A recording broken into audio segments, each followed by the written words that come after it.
Hello everyone, लक्ष्य परिवार में आपका स्वागत है।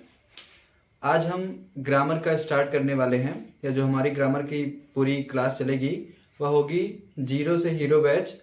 इसमें हम ग्रामर को पूरी तरह से कवर करने वाले हैं। वह किसी उम्र के विद्यार्थी हों, चाहे जहाँ के हों, चाहे जैसे छोटे हों या बड़े हों, किसी क्लास के हों, वह सभी इसे कर पाएंगे। आपको इसे अच्छे से पढ़ना है, समझना है और याद कर लेना है। आप बड़ी आसानी से अंग्रेजी सीख जाएंगे, आपको किसी प्रकार की कोई मुश्किल नहीं आएगी। सबसे पहले आइए, हमने कुछ लिखा है, हमने हिंदी अंग्रेजी दोनों में लिखा है ताकि आप अच्छे से समझ सके। हमने लिखा हुआ है सबसे पहले ग्रामर ये हमारा पहली क्लास है। इसमें हम देखेंगे, हमने उसकी पहले डेफिनेशन लिखी हुई है। लिखा है grammar is a source that helps us to read, write and speak a language properly. इसका हमने हिंदी लिखा हुआ है, ग्रामर एक ऐसा साधन है जो हमें किसी भाषा को अच्छी तरह से बोलने, पढ़ने तथा लिखने में मदद करता है। वही हमने लिखा है हिंदी में। लिखा इसलिए है ताकि आप अच्छे से समझ सकें।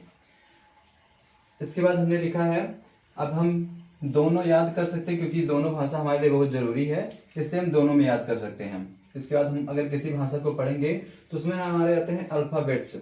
अगर हम इंग्लिश पढ़ रहे हैं तो हमें मिलेंगे अल्फाबेट्स, और अगर हम हिंदी पढ़ेंगे तो हमको मिलेगी वर्णमाला। अभी हमने हिंदी को लिया है ताकि आपके लिए आसान हो जाए, आप अच्छे समझ सकें। इसके बाद हम इंग्लिश ही पढ़ेंगे, हिंदी हमें नहीं पढ़ना है। अल्फाबेट्स हमने देखा, alphabets English language has 26 alphabets. English भाषा में, अंग्रेजी भाषा में 26 अल्फाबेट होते हैं जो कि ए से पूरे जेड तक आते हैं। अब इसमें हमारे कुछ वॉवेल्स होती हैं और कुछ होती है कॉन्सोनेंट्स। वॉवेल्स होती हैं ए, ई, आई, ओ, यू, जिनकी संख्या 5 हो गई, और फिर कॉन्सोनेंट्स होते हैं B, C, D, F, G, H, I, J, K, L, M, N, P, Q, R, S, T, U, V, W, X, Y, Z. U इसमें शामिल नहीं है, जिनकी संख्या है 21। वॉवेल कॉन्सोनेंट्स हो गए, अल्फाबेट्स हमारे आते हैं।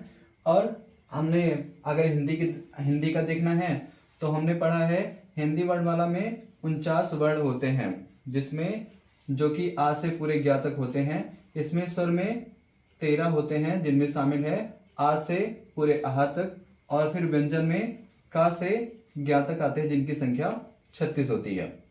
फिर इसके बाद हमारा जो अंग्रेजी का पूरा पैटर्न होता है, हमारा वर्ड की तरफ जाता है। जब छोटे बच्चे होते हैं तो हमें यही सिखाया जाता है कि आपको सबसे पहले अल्फाबेट्स पढ़ने हैं, फिर उसके बाद हम धीरे धीरे शब्दों को बढ़ाते हुए जाते हैं, मतलब अपने अल्फाबेट्स को जोड़ते हुए सीखते हैं। तो उससे हमारा बनता क्या है, वर्ड। जब हम अल्फाबेट्स को जोड़ते हैं तो हमारा बन जाता है वर्ड। और इसकी डेफिनेशन क्या होगी, a group of alphabets that makes a complete sense is called a word. जब बहुत सारे अल्फाबेट्स मिलते हैं और उनका एक सही अर्थ निकलता है तो उसे हम शब्द कहते हैं, वर्ड कहते हैं। जैसे हमने इसमें 3 अल्फाबेट्स लिए हुए हैं, एम हो गया, ए हो गया, एन हो गया। मैन, और मैन का हिंदी होता है क्या, आदमी। इसलिए हमको वही अल्फाबेट्स, वही हमारे वर्ड सही होंगे जिनकी क्लियर मीनिंग होगी, जिनका कोई अर्थ निकलेगा। फिर हमने लिया हुआ है 5 अल्फाबेट्स इसमें शामिल हैं, ए, डबल पी, एल, ई, जिसका अर्थ होता है सेब। अब इसके बाद हमने लिया है बॉय, बी, ओ, वाई। इसमें 3 अल्फाबेट शामिल है। जब भी हम कुछ अल्फाबेट साथ में जोड़े और उनका एक सही शब्द निकलता, सही अर्थ निकलता हो, तो उसे हम शब्द कहते हैं, वर्ड कहते हैं। पर हमने इसमें लिखे हैं 4 अल्फाबेट्स हमने भी इसमें भी लिए हैं, ए, बी, सी और डी, पर इसका कोई अर्थ नहीं निकल रहा, इसलिए ये हमारा जो वर्ड है ये गलत है। ठीक इसी प्रकार हम हिंदी में करते हैं। शब्द होते क्या है, वर्णों का ऐसा समूह। वर्ण हमारे कितने होते हैं, ये पूरे 49। शब्दों का ऐसा समूह, वर्णों का ऐसा समूह जो पूर्ण अर्थ प्रदान करे, शब्द कहलाता है। वर्णों का ऐसा समूह जो पूर्ण अर्थ प्रदान करे, शब्द कहलाता है। जैसे का, माला, हमने 3 इसमें से वर्ण जोड़े हुए हैं। कमल, अब हमको पता चल गया कमल हमारे फूल की बात कर रहा है। फिर हमने लिखा है खा, मतलब इसमें हमने टोटल 4 वर्ण जोड़े हुए हैं, जिससे हमें पता चल रहा है कि यह किसी प्रकार का कोई वस्तु होती है। गमला, हमने भी इसमें 3 वर्ण जोड़े हुए हैं, जिससे पता चल रहा है कि यह हमारी किसी प्रकार की वस्तु है। पर जो हमारा चौथा जो हमारा शब्द लिखा है का खा गा घा, ये किसी प्रकार का कोई अर्थ नहीं दे रहा है, इसलिए जो हमारा शब्द है वह गलत है। इसके बाद हमने पढ़ना है सेंटेंस को। अब सेंटेंस को पढ़ना है तो हमें सेंटेंस की परिभाषा भी याद करनी होगी। तो लिखा है a group of words that makes a complete sense is called a sentence.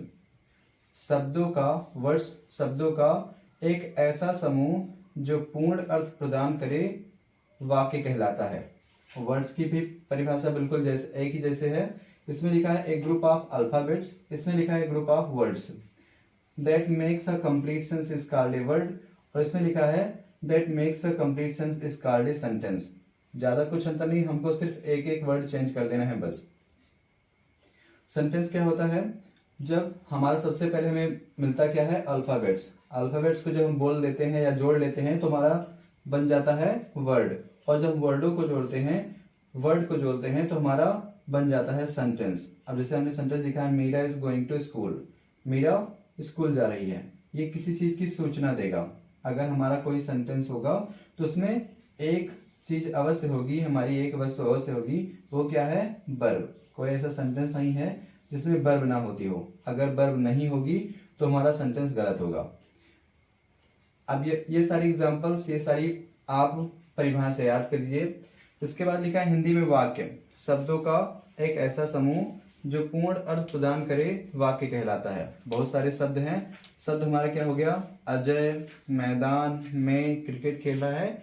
ये हमारे जब सारे जो सेंटेंस के रूप में बन जाते हैं, सारे शब्द मिलाकर, तब यह हमारा एक वाक्य तैयार हो जाता है। हमने पढ़ा ग्रामर। ग्रामर क्या है? ग्रामर एक ऐसा साधन है जो हमें किसी भाषा को रीड करने में, राइट करने में तथा बोलने में अच्छी तरह से मदद करता है। फिर हमने वही सब कुछ हिंदी में पढ़ा है। फिर हमने पढ़ा अल्फाबेट्स। अंग्रेजी में हमारे अल्फाबेट्स होते हैं 26, जो ए से जेड तक पूरे आते हैं। फिर हमने पढ़ा बावल्स अंग्रेजी में होती हैं 5, A-E-I-O-U।